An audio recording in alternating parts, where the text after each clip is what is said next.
सीधे काम की बात करते हैं। हम लोग पढ़ रहे हैं इंडियन सिविलाइजेशन एंड कल्चर, और ये पार्ट 6 है। पार्ट 5 तक का वीडियो आपको यूट्यूब और फेसबुक दोनों जगह आप उसे प्राप्त कर सकते हैं। चलिए सीधे काम की बात करते हैं। पैराग्राफ 8 तक हम लोग पढ़ चुके थे। पैराग्राफ 9 से शुरू हो जाते हैं। द इंडियन सिविलाइजेशन, पहले वर्ड क्लियर कर लेते हैं। इंडियन सिविलाइजेशन अर्थात भारतीय सभ्यता, एज जैसे, डिस्क्राइब्ड व्याख्या किया गया, बाय मी मेरे द्वारा, सो वैसे ही, डिस्क्राइब्ड व्याख्या किया गया, बाय के द्वारा, इट्स इसके, वोटरीज, वोटरीज का अर्थ होता है समर्थक, वोट देने वाले। तो चलिए बढ़ते हैं, मीनिंग समझते हैं यहां से। The Indian civilization as described by me, भारतीय सभ्यता जिसकी व्याख्या मेरे द्वारा किया गया है, जिस तरह उसी तरह इसके समर्थकों द्वारा भी किया गया है। भारतीय सभ्यता जिसकी व्याख्या जिस तरह से मेरे द्वारा किया गया है, उसी तरह से इसके समर्थकों द्वारा भी किया गया है। In no part of the world, दुनिया के किसी हिस्से में नहीं, एंड अंडर नो सिविलाइजेशन, और किसी भी सभ्यता के अंदर नहीं, मेन इंसान या आदमी, अटेंड प्राप्त किया, परफेक्शन श्रेष्ठता या पूर्णता, परफेक्शन श्रेष्ठता या पूर्णता। तो चलिए मीनिंग समझते हैं। In no part of the world, दुनिया के किसी हिस्से में नहीं और दुनिया के किसी सभ्यता में नहीं, इंसान श्रेष्ठता हासिल किया है। दुनिया के किसी भी सभ्यता में नहीं, दुनिया के किसी भी हिस्से में नहीं, इंसान पूर्णता हासिल किया है। ऐसा इंसान अभी तक नहीं कर पाया है। The tendency of Indian civilisation, पहले वर्ड टेंडेंसी का अर्थ है प्रवृत्ति, नेचर। इंडियन सिविलाइजेशन भारतीय सभ्यता, और यहां एक वर्ड है इलिवेट। इलिवेट का अर्थ होता है बढ़ाना, और मोरल बीइंग नैतिक कर्तव्य। That of the western, that of का अर्थ है यहां जबकि, वहीं दूसरी तरफ, वेस्टर्न पश्चिमी, सिविलाइजेशन सभ्यता, प्रोपोगेट प्रचार प्रसार करना, इमोरलिटी अनैतिकता। तो चलिए अब यहां से मीनिंग समझते हैं। The tendency of Indian civilisations, भारतीय सभ्यता की प्रवृत्ति नैतिकता को बढ़ावा देने वाली है।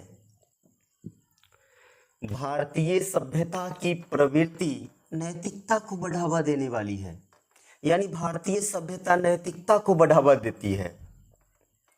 वहीं दूसरी तरफ पश्चिमी सभ्यता अनैतिकता का प्रचार प्रसार करती है। तो भारतीय सभ्यता नैतिकता को बढ़ावा देती है, वहीं पश्चिमी सभ्यता अनैतिकता का प्रचार प्रसार करती है।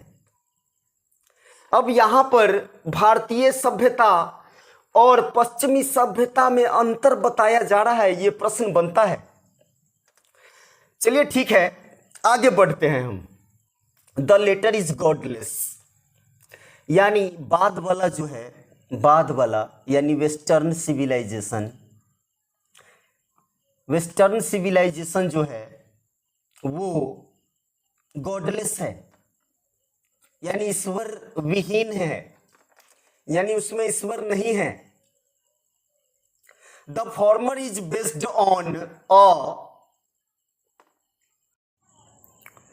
बिलीफ इन गॉड, भगवान में विश्वास, यानी बाद वाला जो है, बाद वाला कहे तो वेस्टर्न सिविलाइजेशन वो ईश्वर विहीन है, और पहले वाला यानी पहले वाला कहे तो इंडियन सिविलाइजेशन वो भगवान में विश्वास पर आधारित है, गॉड पर बिलीव करता है ये भारतीय civilization, Indian civilization. So understanding and so believing, ऐसा समझकर और ऐसा मानकर, ऐसा विश्वास करके, it behoves every lover of India. Behove का अर्थ है यहां प्रेरित करना, तो ऐसा समझकर, ऐसा विश्वास करके यह भारत के हर प्रेमी, लवर का मतलब है प्रेमी, एवरी का अर्थ प्रत्येक, क्लिंग का अर्थ है चिपकना, इंडियन सिविलाइजेशन भारतीय सभ्यता, इवन एज वैसे ही, और फिर क्लिंग का अर्थ है चिपकना, मदर्स ब्रेस्ट मां की छाती। तो चलिए अब अर्थ को समझते हैं। तो हम कह यह रहे थे कि वेस्टर्न सिविलाइजेशन जो है वो ईश्वर विहीन है और भारतीय सभ्यता जो है भगवान में विश्वास पर आधारित है। ऐसा समझकर, ऐसा मानकर भारत का प्रत्येक प्रेमी अपनी पुरानी सभ्यता से उसी तरह चिपका हुआ है जिस तरह कोई बच्चा अपनी मां की छाती से चिपका रहता है। जिस तरह से कोई बच्चा अपनी मां की छाती से चिपका रहता है, ठीक उसी प्रकार भारत से प्रेम करने वाले, भारत का जो प्रेमी है वो अपनी पुरानी सभ्यता से चिपका हुआ है। समझ गए होंगे। चलिए बढ़ते हैं उससे आगे। Paragraph 10, I am not hater of the West. मैं पश्चिम से नफरत नहीं करता हूं, मैं पश्चिम से नफरत करने वाला नहीं हूं। हेटर, नफरत करने वाला। I am thankful to the waste.